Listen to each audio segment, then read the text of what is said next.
नमस्कार दोस्तों, स्वागत है आपका पर्यावरण की अगली क्लास में। अभी तक हमने इसरो की सामान्य जानकारी कि इसरो के द्वारा कौन कौन से लॉन्च व्हीकल का प्रक्षेपण किया गया है और वर्तमान में कौन कौन से आपके प्रक्षेपण व्हीकल हैं या प्रक्षेपण यान हैं जिनका परीक्षण या प्रक्षेपण इसरो के द्वारा किया जा चुका है। इसके बाद हमने लॉन्च स्टेशन के बारे में और इसरो के महत्वपूर्ण मिशन के बारे में जानकारी प्राप्त की। यदि आपको इनसे संबंधित कोई भी डाउट वगैरह है तो आप कमेंट के माध्यम से अपने डाउट पूछ सकते हैं और उनका निराकरण किया जाएगा। अगला जो आपका टॉपिक है यह है चंद्र अनुसंधान, और जो आपका अंतरिक्ष विज्ञान का टॉपिक है इससे हर एक प्रतियोगी परीक्षाओं में प्रश्न पूछने की संभावना अधिक होती है। अतः आपसे निवेदन है कि पूरी क्लास को ध्यान से देखें और कोई भी डाउट वगैरह हो आप कमेंट के माध्यम से पूछ सकते हैं। तो जो आज का आपका टॉपिक है चंद्र अनुसंधान। चंद्र अनुसंधान चंद्रमा के प्रति मानव की प्रारंभ से ही एक आकर्षण का या चंद्रमा मानव के लिए प्रारंभ से ही आकर्षण का बिंदु रहा है, परंतु जैसे जैसे मानव ने प्रगति की है उसकी संसाधनों की आवश्यकताओं की पूर्ति के लिए वह पृथ्वी के साथ साथ या जब उसकी आवश्यकताओं की पूर्ति पृथ्वी पर नहीं हुई है तो उन्होंने संसाधनों की खोज के लिए अन्य मार्गों या कहाँ से संसाधन प्राप्त हो उसके लिए वैज्ञानिकों के द्वारा दिन प्रतिदिन नई नई खोजें की जाती हैं। इन्हीं में से एक है आपका चंद्र अनुसंधान, क्योंकि चंद्रमा का महत्व बहुत ही महत्वपूर्ण है। क्योंकि चंद्रमा में वर्तमान में जो संसाधन पाए गए हैं उनसे भविष्य की आवश्यकताओं की पूर्ति की जा सकती है। और जो आपका चंद्र अनुसंधान है इसमें न केवल भारत बल्कि अमेरिका, रूस, चीन, जापान आदि देशों ने भी अपने चंद्र अनुसंधान या चंद्रमा पर अपने खोजी कार्यक्रम चलाए हैं। यदि हम देखें कि चंद्रमा का महत्व क्यों है या किस कारण से वैज्ञानिकों और दुनिया के विभिन्न देशों का ध्यान चंद्रमा की ओर जा रहा है, तो सबसे पहला जो आपका चंद्र अनुसंधान में पॉइंट होगा वो होगा इसका महत्व या किन बिंदुओं के कारण चंद्रमा पर वैज्ञानिकों और विभिन्न देशों का रुझान बढ़ा है। तो देखें चंद्र अनुसंधान में पहला आपका पॉइंट है महत्व कि यहाँ पर कौन कौन से खनिज पाए जाते हैं। खनिज, यदि खनिज की बात की जाए कि चंद्रमा पर कौन कौन से खनिज हैं जो कि पाए जाते हैं, तो सबसे पहले इसमें देखें एल्यूमिनियम, लोहा, कांच आदि कुछ महत्वपूर्ण खनिज हैं जो चंद्रमा की सतह पर पाए जाते हैं। इसके अलावा यदि धातुओं की बात की जाए तो चंद्रमा पर एक अज्ञात धातु का पता चला, एक अज्ञात धातु का पता चला जिसके बारे में अभी तक किसी को कोई जानकारी नहीं थी, परंतु वैज्ञानिकों के द्वारा इसका नाम आर्माकोलाइट रखा गया है। जो आर्माकोलाइट है, जब अमेरिका ने अपने मानव मिशन भेजा था उसमें जो 3 वैज्ञानिक थे, नील आर्मस्ट्रांग, बज एल्ड्रिन और माइकल कोलंस, इन तीनों के नाम पर इस अज्ञात धातु का नाम आर्माकोलाइट रखा गया। आर्माकोलाइट।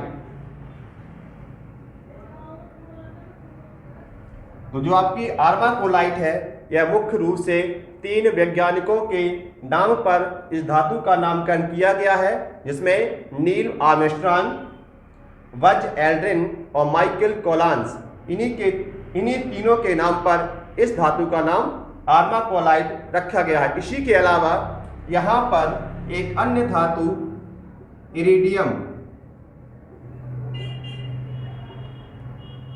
इरिडियम पाई गई है, जो कि या जो इरिडियम है एक कठोरतम धातु है और यह पृथ्वी पर इसकी मात्रा बहुत ही सीमित है, परंतु यह चंद्रमा पर उपयुक्त मात्रा में पाई जाती है। तो यहाँ पर मुख्य दो धातु आपकी हैं आर्माकोलाइट और इरिडियम। जो आर्माकोलाइट है यह एक अज्ञात धातु है और जो इरिडियम है यह कठोरतम धातु है, जो कि पृथ्वी पर अल्प मात्रा में या नगण्य पाई जाती है। परंतु यदि चंद्रमा की बात की जाए, जो आपका इरिडियम है यहाँ पर पर्याप्त मात्रा में ये धातु पाई जाती है। इसके अलावा गैसों की बात की जाए, यहाँ पर मुख्य रूप से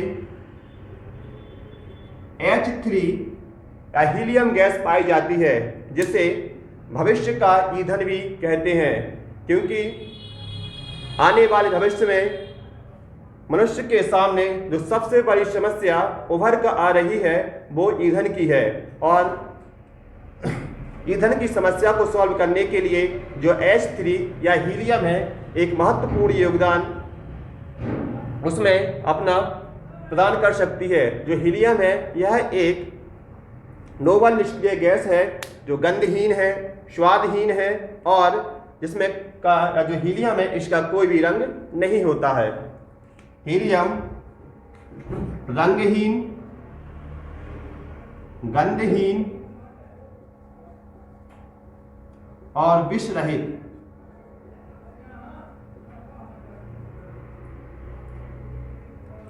तो यहाँ देखें चंद्रमा का महत्व क्यों, चंद्रमा हमारे लिए क्यों महत्वपूर्ण है।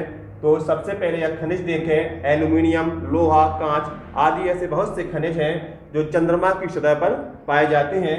यदि धातु की बात की जाए तो यहाँ पर एक अज्ञात धातु प्राप्त हुई है जिसका कोई नाम नहीं था, इसीलिए इसका नाम चंद्रमा पर जाने वाले प्रथम 3 वैज्ञानिकों के नाम पर आर्माकोलाइट रखा गया है। और यदि यहाँ पर एक अन्य धातु की बात की जाए, इरिडियम, यहाँ पर यह भी पर्याप्त मात्रा में पाई जाती है, परंतु यदि इरिडियम की बात पृथ्वी पर की जाए तो इरिडियम पृथ्वी पर अल्प मात्रा में पाई जाती है। इसी प्रकार गैसों में आपकी मुख्य गैस हीलियम है या H3, यह एक रंगहीन, गंधहीन, विषहीन और स्वादहीन गैस है। स्वादहीन गैस है और जो हीलियम है इसे भविष्य के ईंधन के नाम से भी जाना जाता है। इसके अलावा चंद्रमा पर पर्यटन की भी संभावना है। आने वाले समय में वैज्ञानिकों का मानना है कि जो आपका चंद्रमा है एक पर्यटन के रूप में भी इसको या विकसित किया जा सकता है या पर्यटन के क्षेत्र में भी चंद्रमा का उपयोग हो सकता है। तो ये चंद्रमा के महत्वपूर्ण बिंदु हैं कि किस कारण से व्यक्तियों या देशों की या जो हमारे वैज्ञानिक हैं उनका रुझान चंद्रमा के अनुसंधान पर पड़ा है। तो ये महत्वपूर्ण बिंदु आपके हैं और यदि यहाँ से प्रश्न बनते हैं तो मुख्य रूप से आपका ये बन सकता है कि कौन सी अज्ञात धातु चंद्रमा पर पाई जाती है या आर्माकोलाइट का नाम किन वैज्ञानिकों के नाम पर पड़ा है या आर्माकोलाइट धातु कहाँ पर पाई जाती है या H3 क्या है, H3 किस प्रकार की गैस है, रंगहीन है, गंधहीन, विषहीन और स्वादहीन तथा H3 को भविष्य का ईंधन भी कहते हैं।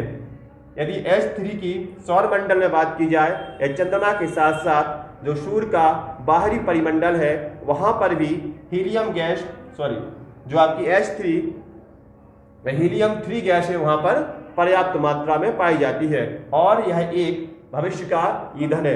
इन्हीं कारणों के कारण विश्व के अधिकतर देशों का ध्यान चंद्रमा की ओर गया है।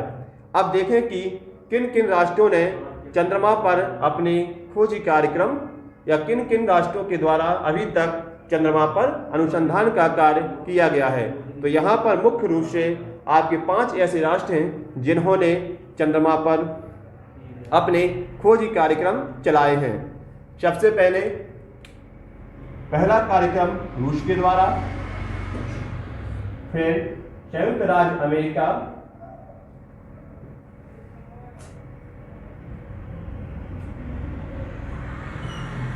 चीन, जापान,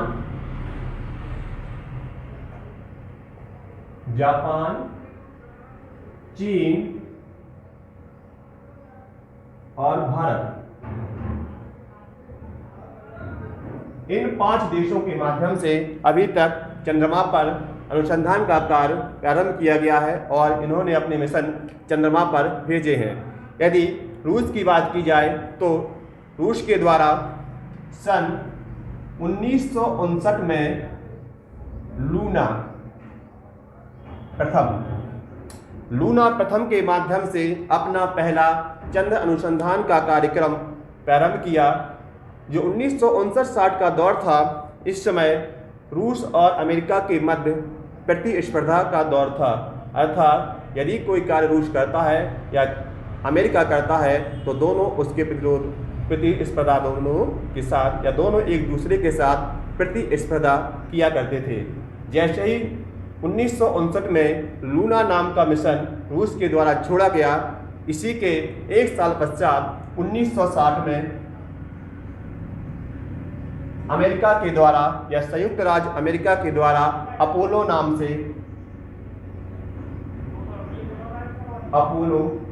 से अपना मिशन छोड़ा गया। और जो अपोलो था यह इसकी 8वीं उड़ान थी, क्योंकि अपोलो के प्रारंभ के 7 जो मिशन थे वो असफल हो चुके थे। 1959 में रूस के द्वारा लूना फर्स्ट मिशन छोड़ा गया। इसी के एक साल पश्चात 1960 में अमेरिका के माध्यम से अपोलो 1 के नाम से चंद्रमा पर अपना एक मिशन छोड़ा गया। इसके बाद रूस ने 21 अप्रैल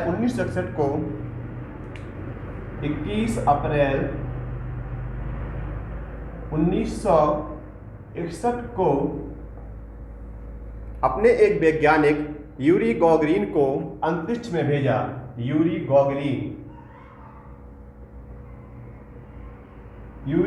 गॉगरिन को अंतरिक्ष में भेजा और जो यूरी गॉगरिन थे यह अंतरिक्ष में जाने वाले प्रथम वैज्ञानिक थे।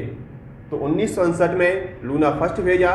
इसके 2 साल बाद यूरी गॉगरिन को अंतरिक्ष में भेजा गया। इसके बाद 1966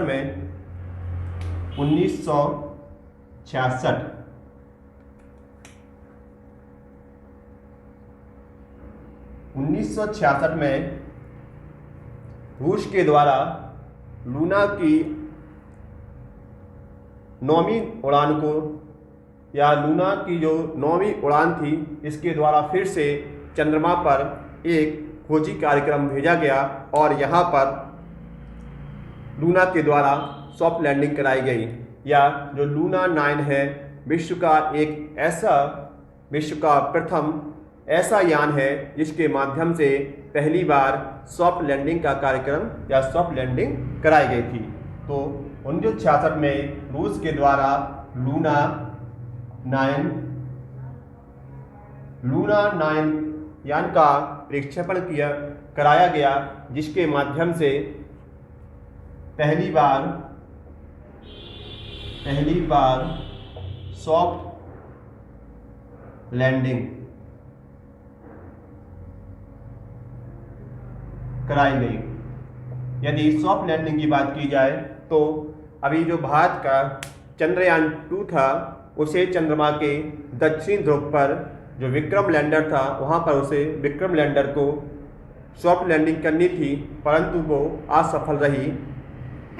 और जो रूस था उसके द्वारा 1966 में ही पहली बार में ही सॉफ्ट लैंडिंग कराई गई। परंतु भारत की सॉफ्ट लैंडिंग और रूस की सॉफ्ट लैंडिंग में अंतर यह है, जो रूस की सॉफ्ट लैंडिंग थी वो उत्तरी ध्रुव पे कराई गई थी और जो भारत की लैंडिंग थी वो चंद्रमा के दक्षिणी ध्रुव पर कराई गई थी। और जो दक्षिण ध्रुव है वह चंद्रमा का सबसे क्रिटिकली एरिया माना जाता है। इसी के बाद यदि लूना 9 के बाद जो रूस है उसका अगला मिशन लूना 10 के नाम से जाना जाता है। और यहाँ पर जो लूना 10 है इसके द्वारा सबसे पहले चंद्रमा की कक्षा में प्रवेश किया गया और यह भी कार्य लूना 10 चंद्रमा की कक्षा में प्रवेश करने वाला प्रथम यान। यदि प्रश्न आता है कि चंद्रमा की कक्षा में किस उपग्रह ने सबसे पहले प्रवेश किया, तो लूना 10 या जो चंद्रमा की कक्षा में प्रवेश करने वाला प्रथम यान किस देश से संबंधित था, आपका रूस। या चंद्रमा पर सबसे पहले सॉफ्ट लैंडिंग कराने वाला कौन सा देश है, रूस के माध्यम से। प्रथम वैज्ञानिक कौन है जो अंतरिक्ष में गए, यूरी गॉगरिन। और चंद्रमा पर सबसे पहली बार किस देश के द्वारा अपना अनुसंधान कार्यक्रम प्रारंभ किया गया, तो वो भी आपका रूस है। लूना 10 के माध्यम से रूस ने सबसे पहले चंद्रमा की कक्षा में प्रवेश किया।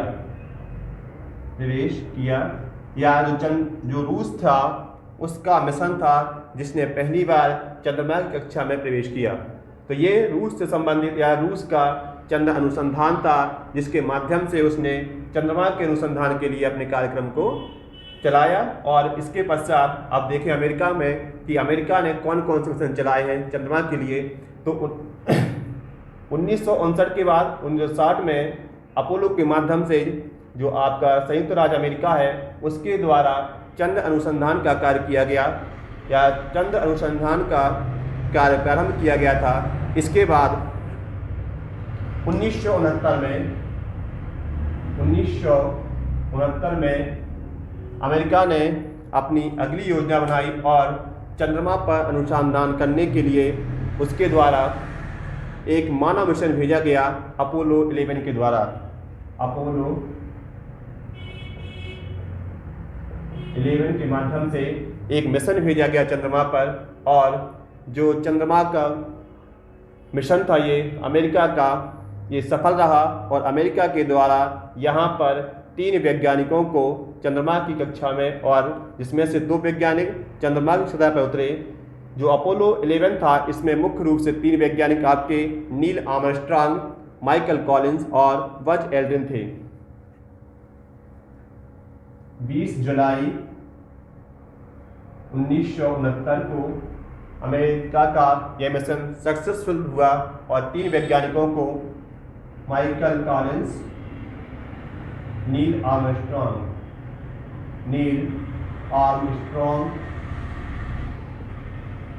माइकल कॉलिंस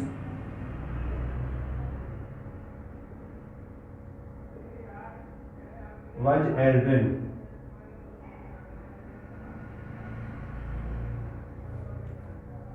तो जो संयुक्त राज्य अमेरिका है इसके द्वारा 20 जुलाई 1969 को अपना जो चंद मानव युक्त मिशन भेजा गया था वह सफल हुआ।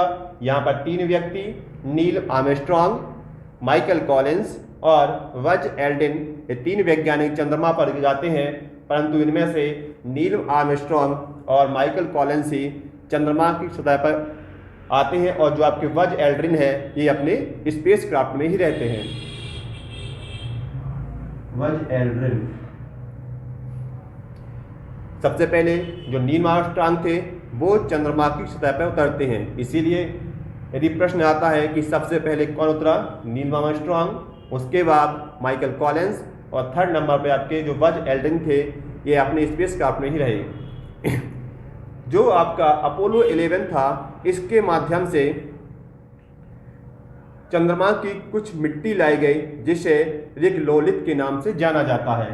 अपोलो 11 मिशन के द्वारा मिट्टी लाई जाती है जिसे रिक लोलित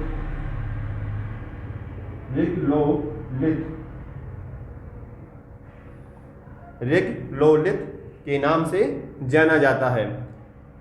और यदि इस मिट्टी की बात की जाए तो जो चंद्रमा की मिट्टी है इस मिट्टी में 40% ऑक्सीजन पाई जाती है। और यदि पृथ्वी की सतह पर जो मिट्टी पाई जाती है उसमें देखें कि कितने % ऑक्सीजन पाई जाती है, तो जो पृथ्वी की सतह है उसमें 46% से भी अधिक ऑक्सीजन की मात्रा पाई जाती है। और आपका यह प्रश्न MPPSC 2019 या 20 में शायद आया हुआ है कि पृथ्वी की सतह पर निम्नलिखित में से कौन सा तत्व सबसे अधिक पाया जाता है। तो जो ऑक्सीजन है यह पृथ्वी की जो सतह है या मिट्टी है उस पर सबसे अधिक ऑक्सीजन पाई जाती है। तो अमेरिका के द्वारा 1960 में अपोलो 8 के माध्यम से अपना प्रथम चंद्र अनुसंधान का कार्यक्रम प्रारंभ किया गया। इसके बाद अपोलो 8 के बाद उसके 2 मिशन फेल हुए चंद्र अनुसंधान संबंधित 9 और 10। फिर अपोलो 11 मिशन आया जो 20 जुलाई 1969 को सक्सेसफुल हुआ और यहाँ पर 3 व्यक्तियों को नील आर्मस्ट्रॉन्ग, माइकल कॉलिंस और बज एल्ड्रिन ने चंद्रमा पर प्रवेश किया। और इसमें से नील आर्मस्ट्रॉन्ग, माइकल कॉलिंस ये चंद्रमा की सतह पर उतरते हैं और जो बज एल्ड्रिन थे वहीं पर अपने स्पेस क्राफ्ट में रहते हैं। यदि अपोलो 11 मिशन के अंतर्गत चंद्रमा की सतह से कुछ मिट्टी लाई गई थी जिसे रिगलोलिथ के नाम से जाना जाता है। यदि इस मिट्टी में ऑक्सीजन की मात्रा अगर मापी जाए तो वो 40% है और यदि जो पृथ्वी पर मिट्टी पाई जाती है या जो तत्व है उसका माप किया जाए तो यह 40% से भी अधिक पाई जाती है। इसके अलावा अपोलो 11 के द्वारा सोडियम और पोटेशियम की मात्रा का भी पता चला। सोडियम व पोटेशियम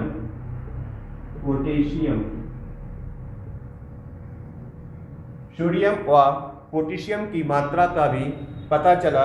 और जो सोडियम और पोटेशियम है यह पृथ्वी पर अल्प मात्रा में, बल्कि जो चंद्रमा है यहाँ पर यह प्रचुर मात्रा में पाया जाता है। इसके अलावा जो आपका चंद्र अनुसंधान के संबंधित जो अमेरिका का अगला मिशन है वो 2024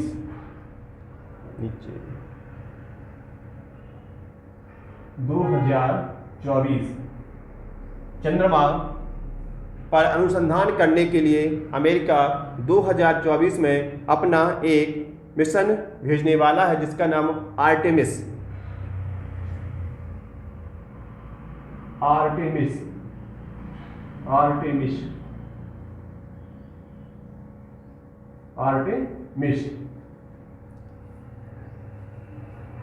अमेरिका के द्वारा 2024 में आर्टेमिस नाम से अपना चंद्र मिशन भेजने वाला है जो कि जिसमें पहली बार किसी महिला को चंद्रमा पर भेजा जाएगा और इसमें दूसरी बार किसी पुरुष को भेजा जाएगा। तो 2024 में जो अमेरिका का मिशन है आर्टेमिस। इसके बाद देखें कि चीन और जापान के द्वारा किस नाम से अपना चंद्र अनुसंधान का कार्य किया जा रहा है। तो जापान के द्वारा 1994 में हिटेन नाम से अपना चंद्र अनुसंधान का कार्यक्रम प्रारंभ किया गया था। वहीं चीन के द्वारा चैंग फर्स्ट के नाम से 2007 में अपना चंद्र अनुसंधान का कार्यक्रम प्रारंभ किया गया। वहीं भारत के द्वारा 2008 में अपना पहला चंद्रयान प्रथम के नाम से मिशन भेजा गया। और जो भारत है इसका चंद्रयान प्रथम है यह अपने पहले ही प्रयास में सफल हो जाता है। अभी तक हमने जो देश पढ़े हैं रूस, अमेरिका, चीन और जापान, ये देश अपने प्रथम प्रयास में चंद्रमा पर नहीं पहुंच पाते हैं, परंतु जो भारत का चंद्रयान प्रथम है ये अपने पहले ही प्रयास में चंद्रमा की जो चंद्र अनुसंधान संबंधित भारत का मिशन था उसमें यह सफल होता है। और जो आपका चंद्रयान प्रथम है इसे 22 अक्टूबर 2008 में PSLV C11 के माध्यम से प्रक्षेपित किया गया था। 2008 में भारत का पहला चंद्रयान या चंद्र मिशन छोड़ा गया 22 अक्टूबर सन 2008 को PSLV C11 से C11। इसके बाद 2019 में भारत के द्वारा फिर से अपना एक मिशन छोड़ा गया जिसका नाम चंद्रयान 2 था और इसे 22 जुलाई 2019 चंद्रयान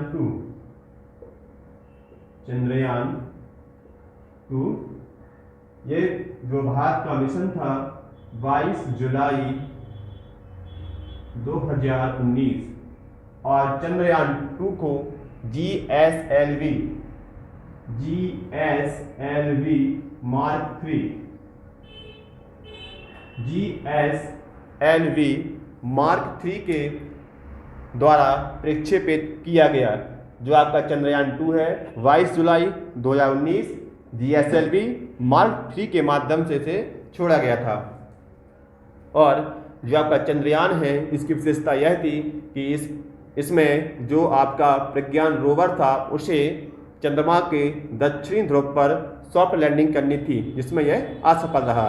तो देखें चंद्रयान 2 में इसरो के माध्यम से कौन कौन सी वो ऑर्बिटर हैं या रोवर हैं किस किस को भेजा गया था। तो चंद्रयान 2 में मुख्य रूप से ऑर्बिटर, लैंडर और रोवर को भेजा गया जिसमें आपके तीनों इस प्रकार हैं। Orbiter,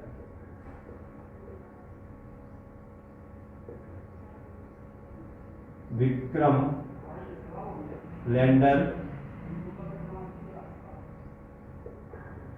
rover.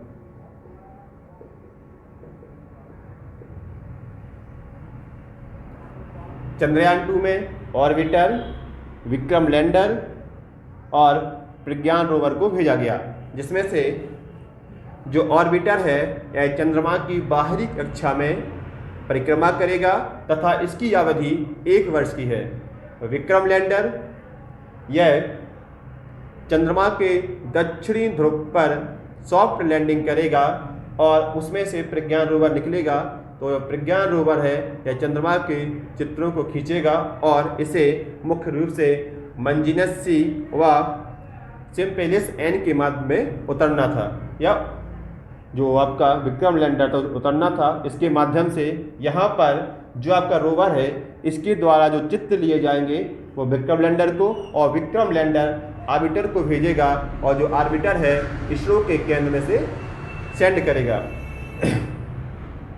तो ऑर्बिटर, विक्रम लैंडर और प्रज्ञान रोवर, ऑर्बिटर की कार्य अवधि 1 वर्ष की है। जो विक्रम लैंडर है ये इसके द्वारा जो सॉफ्ट लैंडिंग कराई गई थी वो असफल रही। इसके बाद आपका जो और प्रज्ञान रोवर है यह मुख्य रूप से चित्र के लिए या इसके माध्यम से चित्रों का ये मुख्य चित्र लेने का कार्य करता है। तो ये थे आपका पूरा चंद्र अनुसंधान। कौन कौन से देश हैं, किन किन के माध्यम से चंद्र अनुसंधान के क्षेत्र में कार्य किया गया है और आने वाले समय में कौन से देश हैं जो इससे संबंधित कार्यक्रम करेंगे। तो सबसे पहले यदि देखें चंद्र अनुसंधान में उसका महत्व कि किस कारण से देशों का रुझान या चंद्रमा अपनी किन विशेषताओं के कारण विभिन्न देशों के लिए एक आकर्षण का केंद्र बना हुआ है। तो इसमें महत्व में सबसे महत्वपूर्ण इसका है खनिज, क्योंकि जो चंद्रमा है इस पर या इसमें बहुत से ऐसे खनिज पाए जाते हैं जो कि पृथ्वी पर नगण्य मात्रा में और चंद्रमा में अधिक मात्रा में पाए जाते हैं। खनिजों में देखें एल्युमिनियम है, लोहा है, कांच है, मैग्नीशियम है, टाइटेनियम,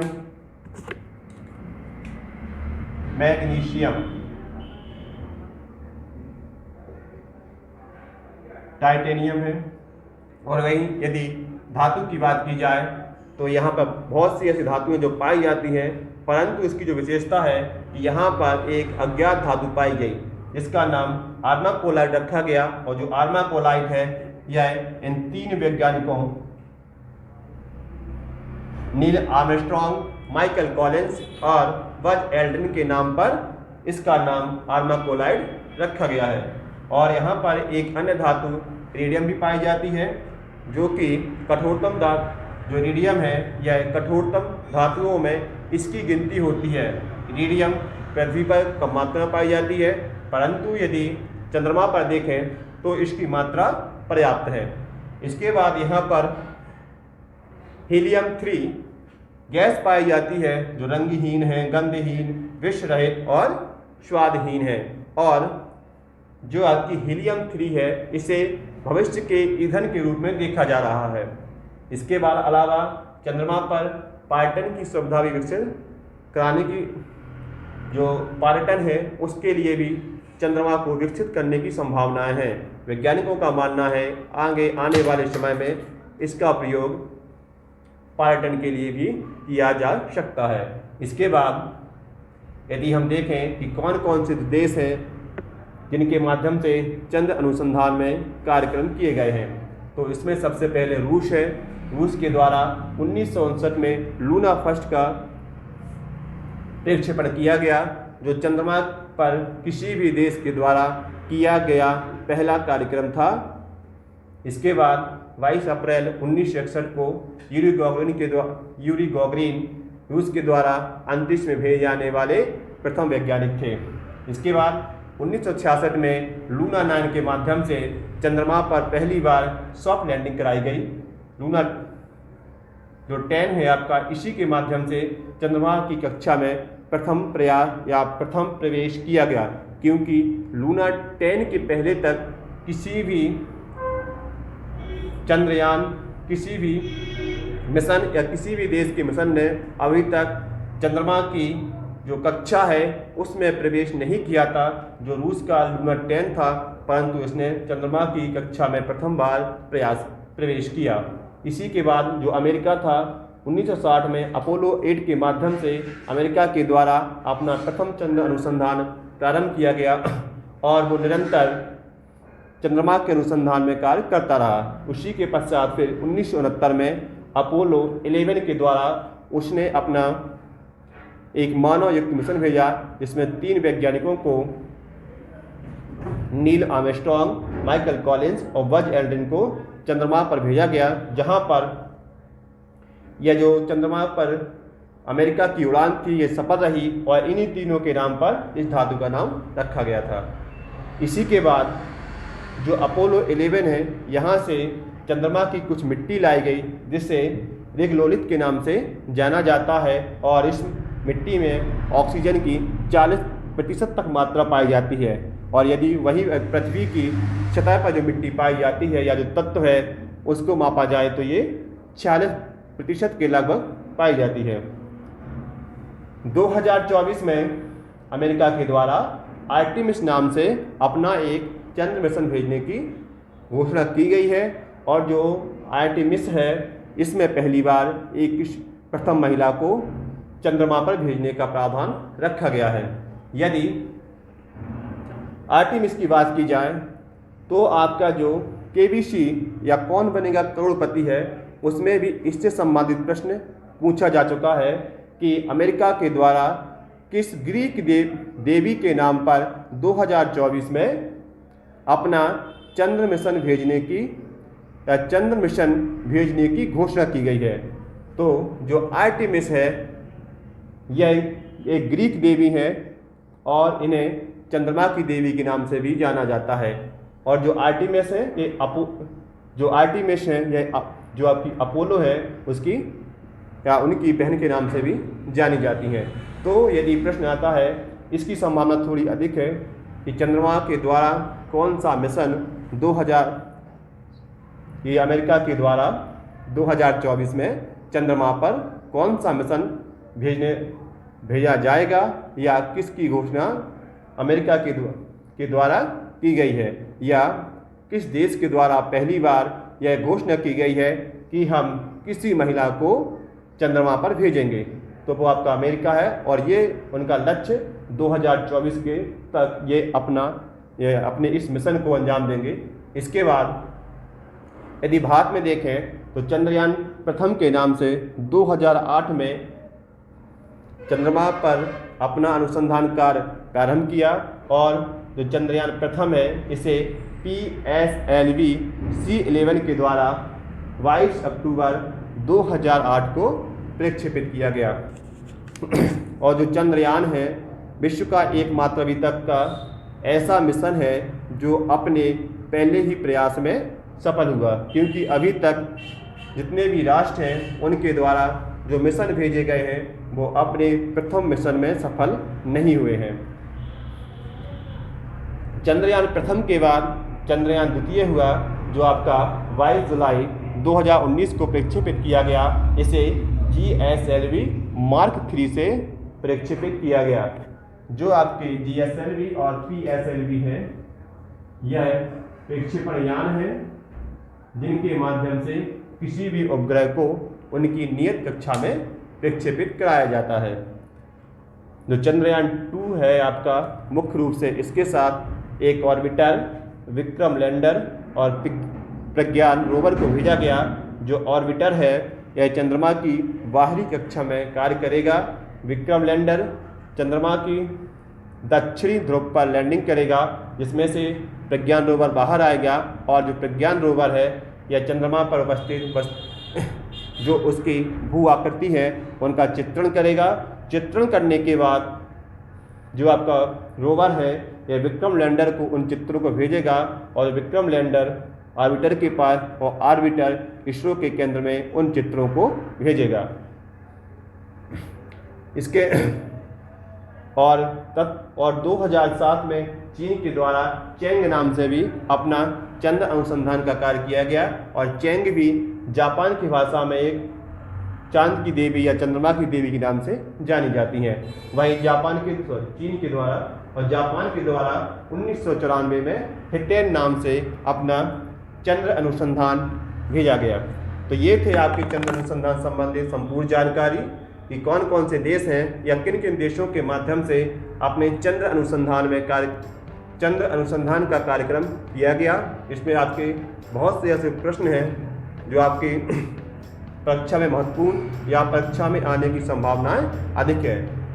जिसमें से आपका मुख्य धातु कौन, अज्ञात धातु, प्रथम अंतरिक्ष यात्री, सॉफ्ट लैंडिंग किस देश के द्वारा कराई गई, कक्षा में प्रवेश करने वाला प्रथम यान कौन सा है, अमेरिका के द्वारा 2024 में कौन सा चंद्र अनुसंधान का कार्यक्रम निर्धारित किया गया है, कौन कौन से 3 वैज्ञानिक थे जो चंद्रमा की कक्षा में या चंद्रमा की सतह में पहली बार उतरे,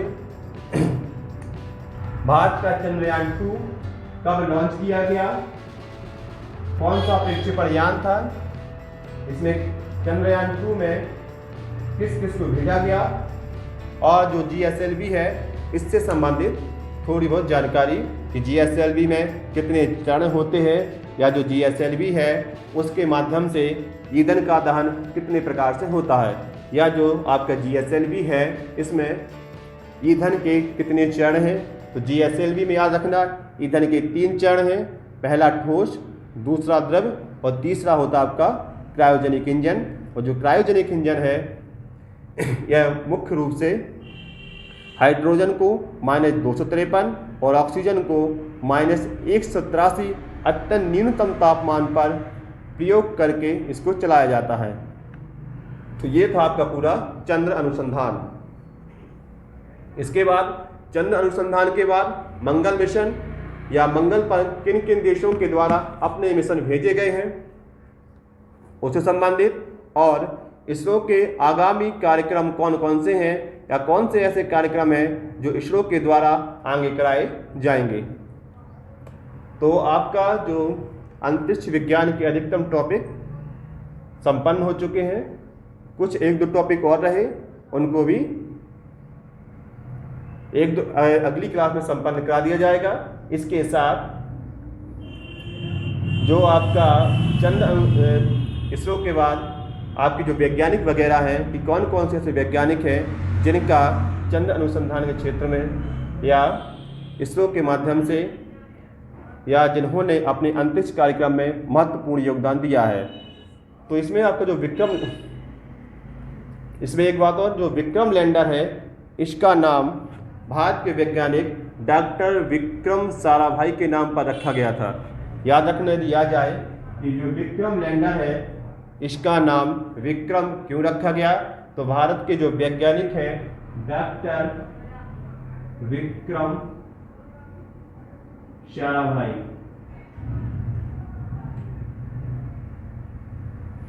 डॉक्टर विक्रम साराभाई के नाम पर इसका नाम विक्रम रखा गया।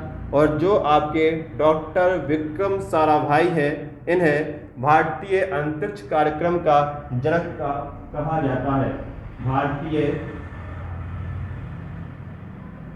अंतरिक्ष कार्यक्रम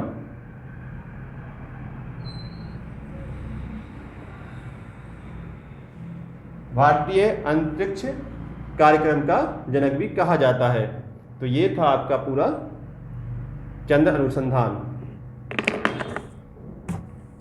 इसके बाद आपके अन्य टॉपिक, ठीक है सर।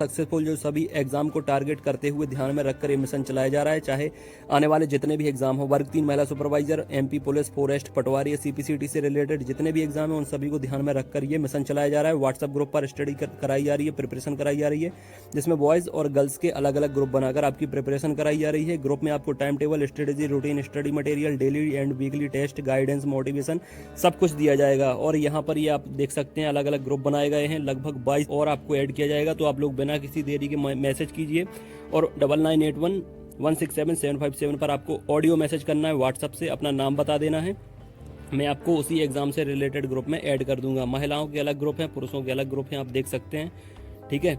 और इसके साथ साथ strategy, routine, syllabus, complete plan आपकी स्टडी के लिए, ताकि आप लोग बेस्ट रैंक हासिल कर सको यहाँ पर, ठीक है। आपकी तैयारी के साथ ही आपको पता लग जाता है कि आप अब अच्छी मेरिट हासिल करने वाले हो, क्योंकि यहाँ पर आपको टाइम टेबल दिया जाता है। हर एग्जाम का अलग टाइम टेबल होता है जो 7 दिन में बदलता रहता है। जुड़ने से आपको फायदा क्या मिलेगा? Time table, strategy, routine, study material, daily weekly test, guidance, motivation सब आपको मिलता रहेगा। जुड़ने के लिए आपको 99811677 और 757 ये व्हाट्सअप नंबर है। इस पर आपको ऑडियो से नाम बता देना है अपना और किस एग्जाम के लिए आपको जुड़ना है वो भी मुझे बता देंगे, तो मैं आपको जोड़ लूंगा।